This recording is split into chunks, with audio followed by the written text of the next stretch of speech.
আমাদের দেশের ট্র্যাডিশন ঐতিহ্য অনুযায়ী এই দিবসটিকে এমনভাবে উদযাপন করা হয় যেটি আমাদের ধর্ম ইসলামের সাথে সাংঘর্ষিক।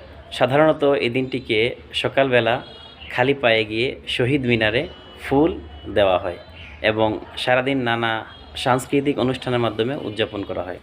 যদি এটাকে এভাবে না করে ভাষা শহীদদের রুহের মাগফিরাত কামনার লক্ষ্যে দোয়া মাহফিলের আয়োজন করা হতো এবং সারা দেশব্যাপী এভাবে টাকাগুলো অপচয় না করে গরিব মিসকিনদেরকে দান খয়রাতের মাধ্যমে ভাষা শহীদদের জন্য সদগায়ে জারিয়া স্বরূপ সওয়াব পাঠানোর ব্যবস্থা করা হতো, তাহলে অনেক সুন্দর হতো।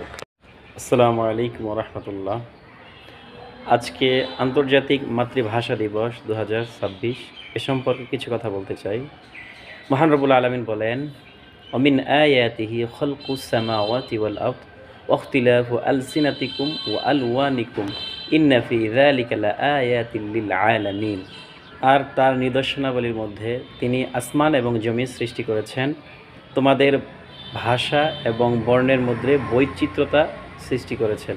নিশ্চয় বিশ্ববাসীদের জন্য এর মধ্যে নিদর্শন রয়েছে। প্রত্যেক জাতির জন্য তার মাতৃভাষা জন্মগত অধিকার, এর মাধ্যমে সে তার বাক স্বাধীনতাকে প্রকাশ করতে পারে। আমাদের মাতৃভাষার ক্ষেত্রে এক মহান সংগ্রাম ইতিহাস রয়েছে।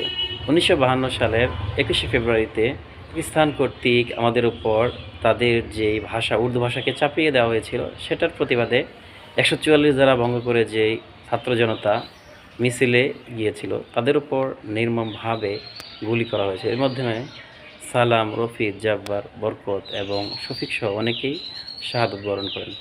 তো ওই দিনটি ছিল বাংলা 1358 বঙ্গাব্দ 8 ফাল্গুন। এভাবে 1999 সালে জাতিসংঘের ইউনেস্কো কর্তৃক আমাদের এই দিবসটিকে আন্তর্জাতিক মাতৃভাষা দিবস হিসেবে স্বীকৃতি দান করা হয়। এরপর থেকে 2000 সাল থেকে সারা পৃথিবীতে 21শে ফেব্রুয়ারিকে আন্তর্জাতিক মাতৃভাষা দিবস হিসেবে জাঁকজমকভাবে উদযাপন করা হয়। সর্বশেষ পরিসংখ্যান অনুযায়ী 2026 বাংলা ভাষা মাতৃভাষার উপর ভিত্তি করে এর অবস্থান ষষ্ঠ এবং ব্যবহারকারী জনসংখ্যার উপর ভিত্তি করে এর অবস্থান সপ্তম। বর্তমানে সারা বিশ্বে 284 মিলিয়ন লোক এই ভাষায় কথা বলে, অর্থাৎ 28,40,00,000 লোক এই ভাষাকে লালন করে, ধারণ করে, এই ভাষায় নিজের বাক স্বাধীনতা প্রকাশ করে। আমাদের দেশের ট্র্যাডিশন ঐতিহ্য অনুযায়ী এই দিবসটিকে এমনভাবে উদযাপন করা হয় যেটি আমাদের ধর্ম ইসলামের সাথে সাংঘর্ষিক। সাধারণত এই দিনটিকে সকালবেলা খালি পায়ে গিয়ে শহীদ মিনারে ফুল দেওয়া হয় এবং সারাদিন নানা সাংস্কৃতিক অনুষ্ঠানের মাধ্যমে উদযাপন করা হয়।